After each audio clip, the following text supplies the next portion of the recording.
Doctor साहब, रउआ हमारा फोन नहीं उठावत, बताई हम कितना परेशानी में बनी। अच्छा, तुम ही हो जो 4 बजे से फोन कर रहे हो?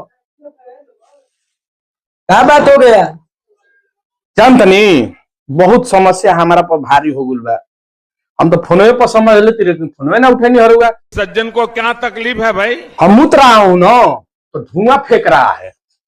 ओ, ये बात है। ठंडा का मौसम है, शरीर गर्म है, इसीलिए ना धुआं फेंक रहा है। मैंने हमारा शरीर गर्म हो गई बा। हाँ, सबके होता है। अब इसका इलाज गर्मी में होगा। मैंने जब तक ठंडा रही तब तक हमारा शरीर गर्म में रही, गर्मे रही। तब तक हमारा मैंने मार जी से पसौड़ जाला ना, वैसे धुआं फेंकता, वैसे धुआं फेंकत रही। वैसे ही फेंकत रही। जितना ठंडा बढ़ी ना, उतने और धुआं फेंकेगा। वही चौदवा हमार पटीदार कहत रहो सन कि साला आगे चल के तू आगे मुतबे बतिया सही हो गई।